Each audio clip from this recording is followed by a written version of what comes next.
el día de hoy vamos a hacer nuestra última práctica. El día martes es el examen final práctico. Y el día lunes, ustedes tienen doble teoría, ¿verdad? Entonces el día lunes es el examen final de hoy. Va a ser exactamente la misma dinámica que la vez pasada, solamente que, se los dije y está en el documento, va a ser todo el semestre. ¿Ok? Profesor, aún no sabemos o aún no nos han confirmado si es que en el examen práctico, así como por ejemplo en el examen parcial, en el práctico nos pusieron imágenes de los parásitos para identificar. Aún no sabemos si es que en el práctico de este final va a haber va a haber imágenes. O sea, no, la doctora Roxana me llamó a preguntar, me dijo, ¿no iba a haber imágenes? Yo le dije, no, lo que no iba a haber es láminas. Imágenes sí puede haber. Claro, o sea, igualito que la vez pasada. De que puede haber, puede haber. De que va a haber, no lo sé. ¿Me entienden? O sea, todo lo que hemos hecho durante el curso, ustedes, de repente puede haber una imagen por ahí. O sea, sí. Solamente que esta. O sea, sí pueden haber imágenes de los parásitos. Claro, pueden haber imágenes, pero como les digo, y una vez más, si es que les vienen imágenes en el examen, va a ser las más bonitas de las más bonitas. ¿Ya? Por favor. Para que ustedes puedan reconocer fácil el parásito. ¿Cuántas preguntas del práctico? ¿Qué dice la fecha? 20 dice la fecha. 10. Exactamente, dura media hora, es exactamente igual que el examen práctico parcial, pero esta vez va a ser de todo, o sea, una mitad de repente de la primera parte del semestre y otra mitad del segundo. Las preguntas son sencillas, ¿sí? Es más, en el grupo B2 hay un 19.6. Ay, profesor, pero también. Ya, o sea que las preguntas en la sección norte, en la que enseño, ha sido exactamente el mismo examen que nosotros, o la misma estructura, y hay 20. Entonces, no digo que ustedes sean peores, sino que no sé qué orientación le habrán dado a sus técnicas de estudio. El examen práctico es tal cual, un examen práctico. O sea, ¿qué creen que les va a venir? Nuevamente, y este ejercicio creo que sí se los hice la vez pasada. ¿Qué creen que les va a venir en el examen práctico? Fármacos. ¿Qué fármacos creen que te pueden venir? Que sí o sí de cajón te van a venir. Albendazol y mebendazol, ¿no es cierto? Porque tú sabes que por lo menos para muchos parásitos de esta mitad, el mebendazol y el albendazol es el tratamiento de elección. En la primera mitad, ¿qué fármacos crees que puedan venir? Metronidazol principalmente, ¿no? Y acuérdense que tenemos un apartado súper importante en un parásito puntual que es la malaria. Sí. Y de la malaria hay unos 4 o 5 medicamentos que sí o sí te tienen que aprender. ¿Ya? La pricakmaquina, la artemisina, la ¿Y el mecanismo de acción también? ¿Ah? El mecanismo de acción nuevamente. El mecanismo de acción es importante, ¿saben por qué, chicos? Porque nosotros tenemos que entender en malaria, por ejemplo, por qué en un paciente en un área no endémica de malaria le da malaria y tú le puedes dar cloroquina. Si hay alta resistencia a esa cloroquina, tú cambias de medicamento. ¿Me entiendes? Entonces, por eso es importante el mecanismo de acción, porque precisamente esa resistencia se vence con otro medicamento que tiene otro mecanismo de acción que así mata el parásito, que no lo hace el otro, que sí es resistente. ¿Me entienden? Entonces ya hay medicamentos que sí o sí te van a venir. Obviamente va a haber de repente de los 5 medicamentos que te pongo, de repente 1 o 2 que van a ser medio chistosos, que sí los hemos visto en el semestre y que te los puedo preguntar, pero ya eso va para la gente que quiere sacar un 20, ¿no? O sea, obviamente un 20 es para aquel que sí. Pero si es que tú estudias bien lo que tienes que saber, un 18, que es una nota súper decente, es más que suficiente. Después, fármacos. No sé por qué se ponen a fármacos. ¿Qué otra cosa más creen que es importante? Ciclo biológico, ¿no es cierto? El ciclo biológico es dentro del informe, con los dibujos y las manifestaciones clínicas, lo que más va. Entonces el ciclo biológico es súper importante, y no solamente que lo dibujes, sino que lo expliques bien. ¿Sí? El ciclo biológico de muchos parásitos. Recuerda que ahora sí va, bueno, con media hora yo creo que más que suficiente tienes con 3 minutos hacer un buen ciclo biológico de cualquier parásito que te pregunte. Un ictiococo, ¿cuál puede ser también? ¿No? Los trematos, una fasciola hepática, lo que sea. ¿Sí? ¿Qué más? Manifestaciones clínicas, ¿no es cierto? Y algo que hemos hecho bastante énfasis en los informes son las manifestaciones clínicas dependiendo de en qué momento estamos hablando de la enfermedad. Porque si tú estás hablando de una ascariasis, por ejemplo, crónica, ¿qué manifestaciones clínicas van a primar? ¿Cuáles son las más importantes? Resumen en una palabra. Abdominales. Todo lo que sea abdominal, diarrea, dolor abdominal, etc. Si es que estamos hablando de una escariasis aguda en fase larvaria, ¿qué manifestaciones clínicas pueden tener? Ajá. Ya ve, por eso es que necesito que repase, ¿no? Porque ustedes saben que el ciclo de vida del parásito se cumple de tal manera que cuando esté por un cierto tejido, ¿dónde se va la ascaris? ¿Se acuerdan? A los pulmones. Entonces, ¿cómo tienes? Ahí está el ciclo del oso, el síndrome de Lepler, que ustedes lo han puesto en su informe, ¿me entienden? Entonces, yo lo que necesito que ustedes sepan es reconocer una enfermedad parasitaria en las diferentes formas que pueda haber. Si hay una fase aguda, una fase crónica, que tú entiendas cómo se comporta la aguda, cómo se comporta la crónica. ¿Me entienden? Después, ¿qué más? A ver, prevención. Esas preguntas siempre se las regalan. Y muy pocas personas han sabido desaprovecharla. Ahora, obviamente, si te pongo el test de Graham, ahora sí lo puedes responder, ¿verdad? Hay otros exámenes que también son muy importantes. ¿Cuáles son los exámenes importantes del laboratorio que tú te podía preguntar?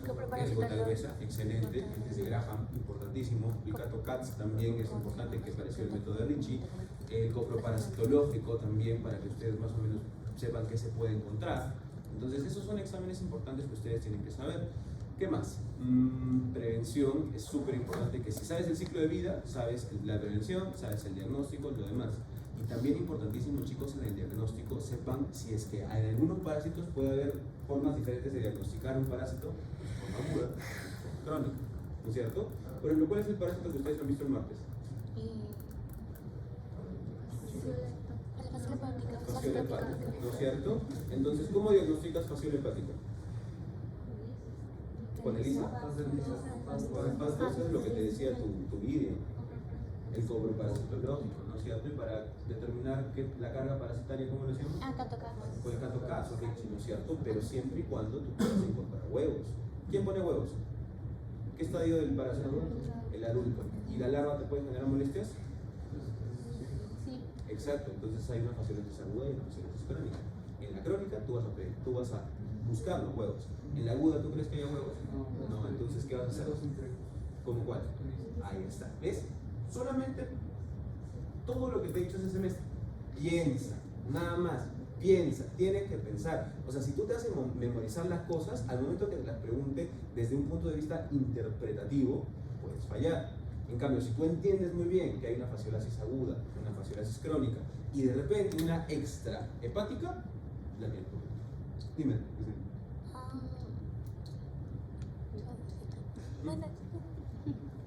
Ya ven, entonces el examen no tendría por qué ser menos de 18.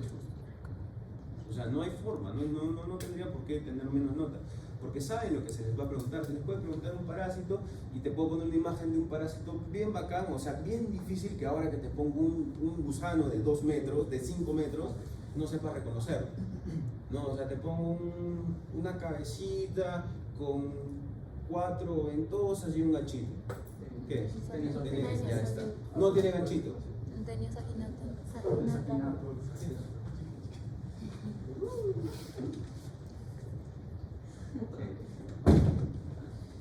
Entonces, ya saben. Entonces, es súper importante que ustedes también, las imágenes, como les digo, son precisamente orientadas a los parásitos que ustedes tienen que reconocer, pero no van a ser muy rebuscadas. Profe, ¿va a ser más morfológico que, por ejemplo, epidemiología de los parásitos? Es que ese es el problema. Necesito que tú sepas la parte morfológica hasta cierto punto. La parte epidemiológica también necesito que la sepas hasta cierto punto. Porque parásito, como les digo, es un curso que solamente se lleva como curso independiente en ciertas regiones del mundo. Tú te vas a Estados Unidos a estudiar medicina, no hay un curso de parasitología, porque a ellos les llega el huevo los parásitos. Nosotros tenemos un montón de enfermedades parasitarias. Es por eso que se separa de la parte microbiológica, por eso hay un curso de microbiología y un curso especial de parasitología, porque nosotros tenemos un montón de parásitos que necesitamos reconocer.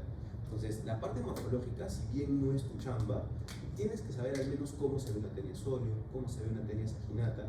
La parte de epidemiología es súper importante, porque ustedes van a ver, chicos, que cuando terminen parásito y comiencen a ser preguntados en el ENAM, en el examen de resiliencia, todo lo que quieras, siempre te van a poner, cuando quieran hablar de un caso de parasitología, te van a decir paciente, te van a decir el sexo, la edad y la procedencia. Y esa procedencia que te van a dar, sí o sí, es un dato para que tú sospeches de algún parásito. Te van a decir de Amazonas, de Arequipa, de Junín, de Lima, o de repente provincias de Lima. Y ya ahí tú ya vas viendo provincias de Lima, de repente se me escapa, este parásito no creo que sea. Hasta ahí ese dato tú ya más o menos llevas cortando justamente opciones. Por eso la parte de Epidemium para nosotros es súper importante. Al menos tengan claro qué regiones son más afectadas de tal parásito, tal parásito, tal parásito, tal parásito. Hay algunas regiones que son un montón, o sea, hay parásitos que están en todo lado, acá. Pero hay algunos que sí tienen una predilección por alguna zona geográfica puntual de Perú. ¿Me entiendes? Entonces, por eso les digo, chicos, yo no les voy a preguntar absolutamente nada de lo que yo no crea que ustedes necesitan saber. O sea, yo lo que necesito que tú salgas del parásito es que te hagan preguntas básicas del parásito y tú las sepas responder. Ya si quieres ser infectólogo, ya le metes un poquito más de pruebas moleculares y patogenia y todo lo demás. ¿Sí? Entonces ya más o menos están preparados para el examen final práctico. Lo va a tomar la doctora Roxana. Yo le envío un formato, o sea, ella va a hacer las preguntas, pero yo envío un formato único. O sea, yo le envío a todos los docentes un formato único que les digo, la pregunta tal tiene que ser esto, la pregunta tal tiene que ser lo otro. Tú pon el parásito que tú quieras, pero siempre cumpliendo ese formato. Todos los exámenes van a ser igual para todas las series. Ya solamente va a variar el parásito que se ha preguntado en la pregunta 1, 2, 3, 4, 5. ¿Ok? Muy bien. Entonces, ya hemos acabado, ahora sí, lo que vendrían a ser los parásitos. Hemos visto protozoarios, hemos visto helmintos, y ahora vamos a ver otro tipo de parásitos que son los artrópodos.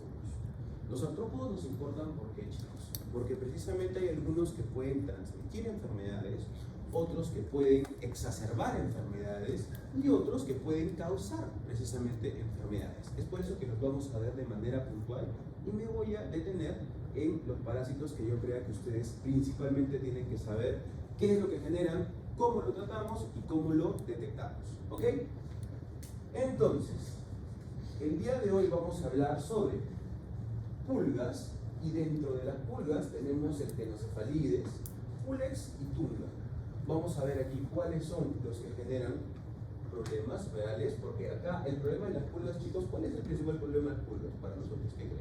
Transmisión de enfermedad. Exacto. Entonces, cuando hablemos de pulgas, chicos, no nos va a preocupar tanto que nos pique la pulga y nos salga una roncha, sino que estas pulgas trabajan como vectores de algunas enfermedades bacterianas. Ahora, y virales. Ahora, piojos, pedículos humanos y pitirios pubis. Pedículos humanos, chicos, ¿qué creen que genera? Pedículos. Y acá, pitirios pubis. Una ITS. Pubis, ¿a qué crees que se refiere? Entonces, es una enfermedad de transmisión sexual. Corta relaciones. Tú llegas esto a tu casa y ya sabes que te van a terminar, ¿no? Moscas, Dermatobia hominis. ¿Por qué me importa, chicos, saber sobre moscas? Miasis. Y es muy importante porque hay algunos pacientes inmunosuprimidos que pueden generar una miasis brutal que puede inclusive llegar a amputación de miembros. ¿Ya? Ácaros, Sarcoptes scabiei. ¿Qué enfermedad causa el Sarcoptes scabiei? Escabiosis. Es una enfermedad que ya tú conocías inclusive antes de entrar a medicina. Te apuesto que la palabra la conocías. Sarna. Entonces acá vamos a hablar de los sarnosos, Sarcoptes scabiei. Y por último tenemos las garrapatas del género Ixodes, ¿no? Que también, al igual que las pulgas, actúan como vectores. Entonces, acá vamos a hablar, chicos, de algunos de los artrópodos más importantes y ya en la teoría vas a profundizar un poquito más de otros que no estamos mencionando aquí. ¿Ok? Ahora, quiero que vean el siguiente video para que vean un poquito sobre algunos artrópodos. En ocasiones no ponemos atención a nuestra salud cuando enfrentamos un ligero resfriado. Sin embargo, debes estar atento a los síntomas, ya que podrías estar enfrentando otra enfermedad y no saberlo. Hablamos de la fiebre de las montañas rocosas, que es conocida como rickettsia o fiebre manchada, la cual puede confundirse con otros padecimientos y puede ser mortal si no se atiende a tiempo. La rickettsia es una infección bacteriana que se transmite por la picadura de la garrapata, pulgas o piojos infectados que se pueden encontrar en animales como gatos, perros y ratas. Cabe decir que la mayoría de las infecciones proliferan entre la temporada de primavera y verano, además de que este padecimiento no se transmite de persona a persona. De hecho, se le llama fiebre manchada porque esta infección bacteriana se manifiesta con manchas y salpullido en la piel. Aunado a ello, estos son algunos de sus síntomas: fiebre, dolor de cabeza, dolor muscular, rigidez de cuello, erupción en la piel, dolor de estómago, falta de apetito, náuseas y malestar general. En casos más graves, la rickettsia puede llegar a afectar a tal grado de dejar manchas de color morado o rojo oscuro, parecidas a la de la gangrena, lo que podría desencadenar a una amputación en el lugar dañado o pérdida auditiva, afectar la capacidad mental y provocar una parálisis. ¿Pero existe alguna cura? Afortunadamente, existe una cura que debe ser atendida únicamente por médicos, en la que se suministran antibióticos para erradicarla. ¿Cómo podemos evitarla? Para evitar cualquier contacto con este tipo de garrapatas, pulga o piojos infectados, en el caso de que tengas mascotas, evitar que estén fuera del hogar por mucho tiempo, así como bañarlo cada 3 semanas, pasearlo con correa y revisar su pelaje constantemente.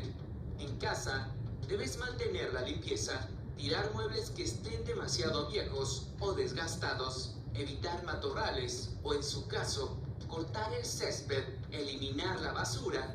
Si hay plaga de ratas, tratar de erradicarlas o fumigar y tender la cama todos los días. ¿Habías escuchado alguna vez de esta infección bacteriana? Te leemos en los comentarios. Precisamente por esa pregunta final que hacen de ¿habías escuchado de esta enfermedad? Es precisamente porque no es muy frecuente.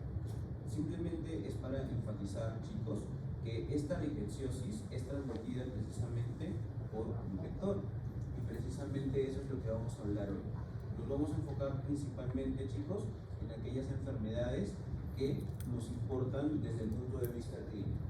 En cuanto a las pulgas, ustedes van a ver que dentro de sus características morfológicas vamos a encontrar la cabeza, que es más larga que ancha, es una característica muy importante de las pulgas. Tiene un par de antenas clavadas, ojos simples y tiene un aparato picador, ¿no? Que es este de aquí. Y tiene la presencia del peine en el caso del tórax. No tiene alas, tiene 3 pares de patas saltadoras y presenta uñas para la fijación. Y el abdomen es amplio y comprimido, consta de 10 segmentos. ¿Te importa? No, por eso Rose está durmiendo, porque tampoco es importante. Entonces, lo que nos importa aquí es precisamente, chicos, en dónde lo vamos a encontrar y qué enfermedades pueden transmitir. En este caso, por ejemplo, chicos, esta es la que nos molesta a nosotros, la Pulex irritans, que es la que afecta al hombre. Tenemos también nosotros a la Tenocefalides canis, ¿no? Que es la pulga del perro, y la Tenocefalides felis. Imagínate que esta desgracia sí me preguntaban en el examen final del parásito. Me hacían diferenciar. ¿Sabes cómo diferenciabas? Precisamente por cómo estaban estos pelitos de acá. Cuando es más vertical, más horizontal, perdón, es la pulga del gato. Cuando es más vertical, es del perro. Tenemos también la Xenopsidia chopis. ¿Por qué es importante esta Xenopsidia chopis, chicos? La Yersinia pestis. Exacto, es el vector de la peste, ¿no es cierto? Tenemos la Tunga penetrans también. ¿Por qué es importante esta? ¿Qué enfermedad transmite?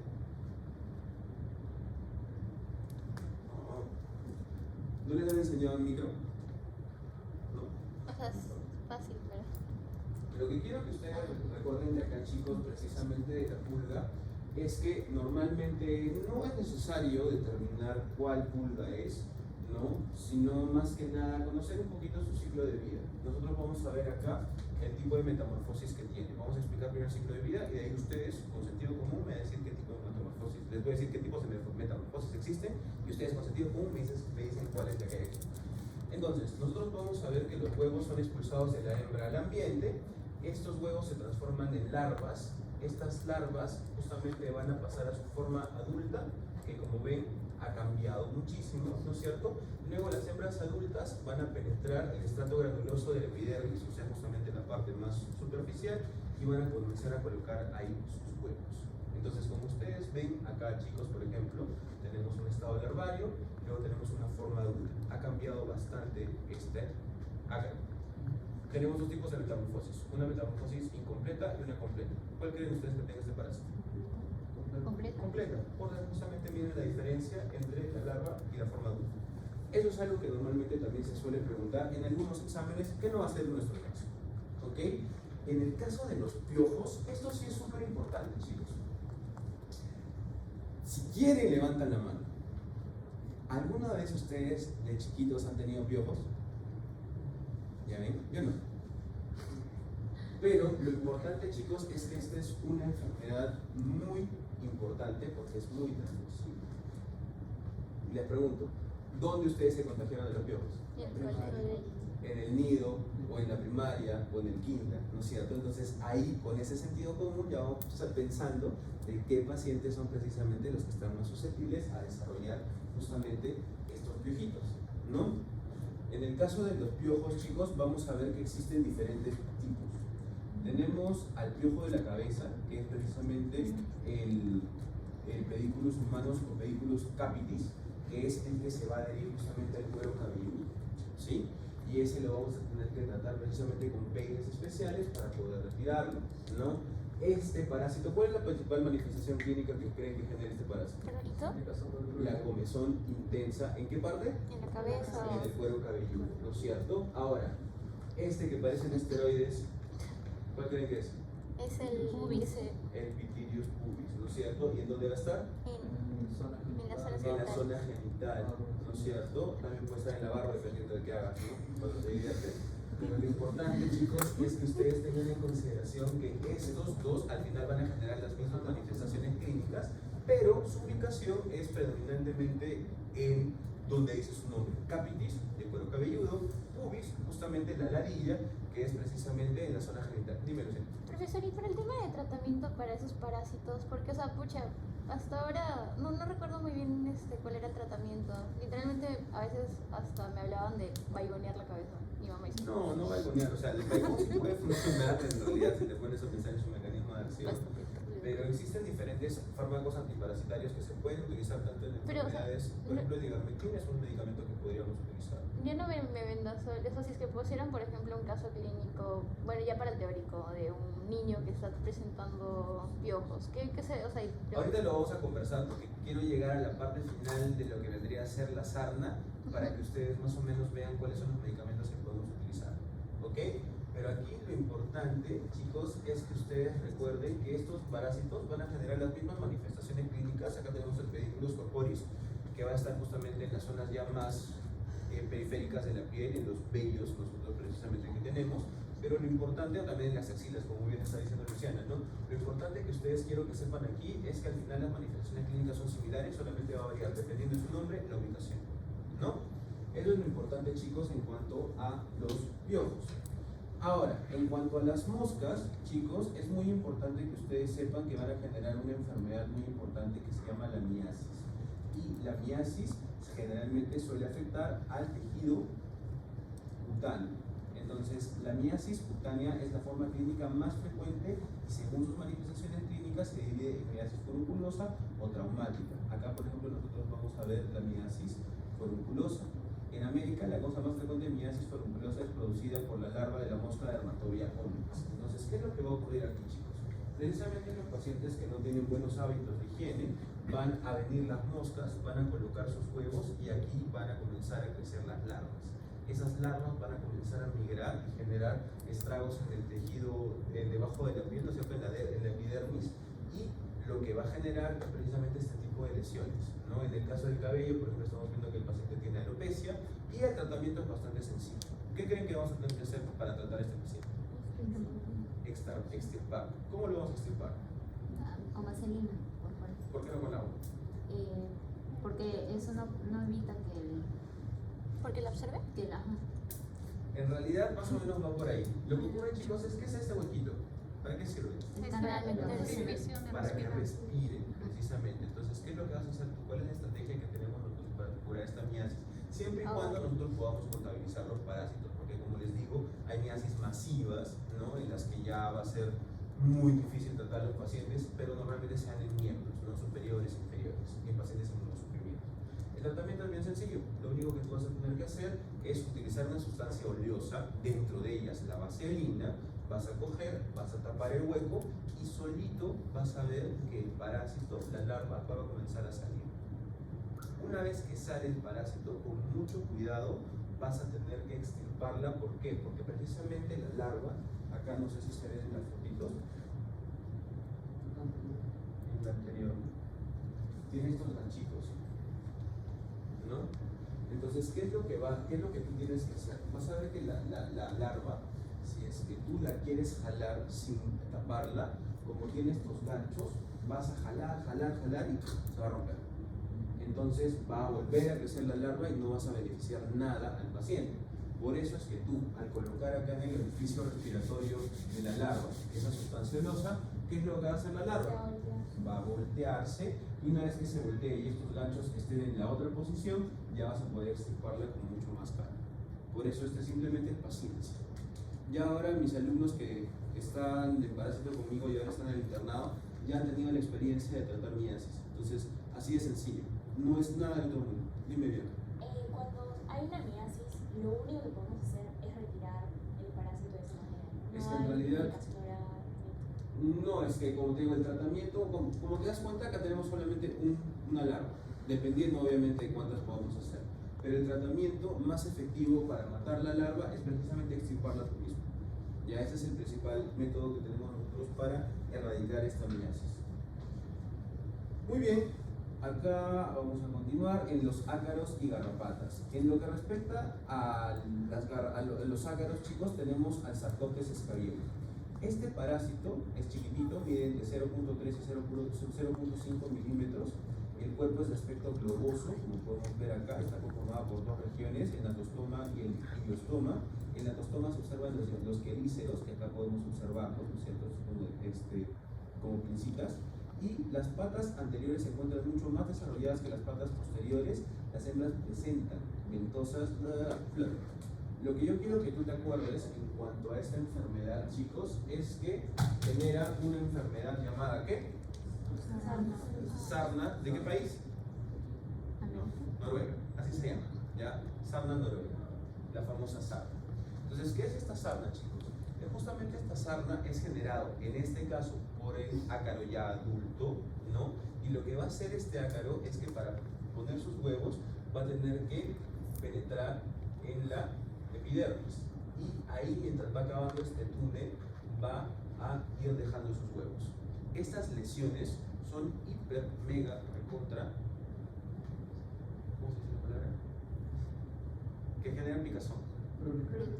Pruriginosas, ahí está, gracias chicos. Son lesiones altamente pruriginosas. Entonces, esta es una enfermedad que ustedes van a ver con muchísima frecuencia. ¿Ya? La sarna es una enfermedad que ustedes van a ver con muchísima frecuencia en aquellos pacientes que viven en lugares hacinados, que no tienen buenos hábitos de higiene. ¿Y qué es lo que les van a relatar estos pacientes normalmente? ¿Qué creen que les podrían decir estos pacientes? ¿Cuál es el principal síntoma que estamos diciendo que tienen estos pacientes? Prurito. Entonces, la palabra, lo que ustedes tienen que preguntar después de ese prurito es ¿en dónde le pica? ¿Dónde creen ustedes que tienen en común, mejor dicho, la parte de las axilas, el pecho, en el caso de las mujeres, debajo del pliegue de las mamas, en las manos, en los pies, detrás de las rodillas? Zonas con pliegues. Exacto, las zonas con pliegues, chicos, las zonas flexoras. Ahí suele estar el parásito, ¿ok? Ahí es donde te va a decir el paciente que va a tener esta picazón intensa. Cuando tú examines, vas a ver que las regiones son levemente descamativas y pálidas y son altamente pruriginosas. Por eso es que, ¿qué les digo yo y qué les recomiendo, chicos? Cuando ustedes piensan en una sarna, le preguntan, señor, ¿en dónde le pica? Te comienza a relatar zonas de pliegue. Lo primero que debes hacer, ¿tú qué crees que es? Chequear. ¿Pero cómo lo chequeas? Acuérdense que tienen que ponerse guantes, chicos. Es crucial porque esta enfermedad es altamente contagiosa. También, por ejemplo, están los pliegues interdigitales, también es importante. Por eso es que les decía que tienen que ponerse guantes al examinar. Y bueno, esta sarna noruega, como les digo, chicos, es súper contagiosa. Por eso es que si un paciente llega con esto, ustedes tienen que decirle al paciente, ¿sabe qué, señor, señora? Yo sospecho que usted tiene sarna, no se preocupe, le voy a dar un tratamiento muy efectivo, pero necesito que venga usted y toda su familia. ¿Para qué? Para darle el tratamiento, porque como les digo, si una persona en la familia, en la casa tiene, muy probablemente todos tengan. Entonces, así como hablábamos de la tricomona, tú no puedes tratar a una persona si no tratas a la pareja. Acá también, tú no puedes tratar a un miembro de la familia si no trataste a todos, porque se va a volver a reinfectar. El tratamiento es súper sencillo. Se llama permetrina, ¿sí? Es un frasquito y tienes que tener muchísimo cuidado. ¿Por qué? Porque si tú no le explicas al paciente, ¿cómo nosotros utilizamos el albendazol o el mebendazol, chicos? Un seco, un shot. Y con eso ya estamos tranquilos. Si tú no le explicas, el paciente también va a coger esa permetrina y se lo seca. Y tú lo que debiste explicarle, por eso es que yo les explico a ustedes, es que este medicamento es tópico. O sea, tú lo que tienes que hacer es decirle al señor, ¿sabe qué? Coge un algodón, pasee todo el frasco y antes de dormir, écheselo todito. Se duerme el paciente, al menos unas 8 horas tienes que dejar que haga efecto esta permetrina y al día siguiente que se lave todo eso y tú ya puedes contar que el paciente debe estar curado, porque has dejado 8 horas al medicamento hacer su efecto. Pero entonces solo sería de una única vez de tratamiento. Mira, lamentablemente estas enfermedades, como son de países en vías de desarrollo, no existe una guía oficial. Pero ¿qué te dice normalmente el Ministerio de Salud? Que si bien podías dar una monodosis, o sea, un tratamiento de una sola vez, lo recomendable es que a las 2 semanas le vuelvas a aplicar lo mismo. Entonces, acuérdense, chicos, que aquí en este caso el tratamiento es tópico. ¿Ok? Es súper importante que tengamos eso claro. Ahora, ya hemos hablado de la sarna, lesiones pruriginosas, vamos a ir con las garrapatas. En este caso, chicos, las garrapatas son bastante interesantes porque van a poder multiplicar muchísimo su tamaño, ya que estos parásitos son hematófagos. Y lo que más nos importa de estas garrapatas, uno, que son arácnidos, tienen 8 patas, 4 pares, y lo que nos importa también de acá, chicos, de las garrapatas, no nos explican acá, es que son justamente vectores de muchas enfermedades bacterianas, ¿no? Por ejemplo, ¿saben qué enfermedad pueden transmitir las garrapatas? Una bacteria muy importante, no para nosotros tanto, pero más para Europa, por ejemplo. Borrelia burgdorferi, la famosa enfermedad de Lyme, ¿ya? Es justamente una enfermedad que tiene manifestaciones clínicas neurológicas, es altamente mortal y se transmite por las garrapatas. ¿Qué es lo bueno? Que nosotros, como peruanos, no tenemos mucha enfermedad de Lyme, ¿ya? Como les digo, lo que más nos importa de esta clase práctica, chicos, es que ustedes se acuerden de los que más nos afectan a nosotros. Y esos son, en primer lugar, la sarna. En segundo lugar, tenemos a la periculosis, justamente a los piojos, y a la miasis. Las garrapatas no me afectan tanto, porque como ustedes saben, estas garrapatas no son muy frecuentes en nosotros, en nuestro medio, no son unos vectores que nos interesen mucho, ¿no? Y tampoco las pulgas, porque ya ustedes saben que la peste está casi erradicada. Es más, nosotros estamos peleándonos con la profesora de infecto que saque de su malla peste, porque ya no hay casos de peste. ¿Para qué le estamos enseñando así, no? ¿Me entienden? Entonces, eso es más que nada lo que les voy a preguntar, chicos. A mí me gustaría que ustedes enfoquen más que nada sus energías en lo que viene a ser piojos, miasis y sarna. Profe, entre la sarna y el miasis, entonces su único mecanismo es más motor. Claro, justamente ellos, las manifestaciones clínicas que generan es por su propia migración debajo de la piel. La diferencia es la cantidad, porque acuérdate que la larva es grande, ¿no es cierto? Y puede ser única. En cambio, estos desgraciados que estamos hablando de la sarna, acá, vas a ver que van a ir dejando bastantes huevecitos. El que te genera el problema en la miasis es la larva. Tú sabes que la larva, como no es a la forma adulta, no va a poner huevos. En cambio, acá te genera el problema el adulto. Pone huevos, entonces va a comenzar a replicar y vas a tener un montón de zapotes aquí generante de la lesión. Por eso es que esto es mucho más prevalente y mucho más sintomatológico que la miasis. ¿Sí? Muy bien, chicos, entonces ya con esto podemos acabar y les cuento una buena noticia. El día de hoy no hay informe. Exposición. Entonces, lo que quisiera saber, por favor, es ¿quiénes faltan exponer? Vamos a contar las exposiciones.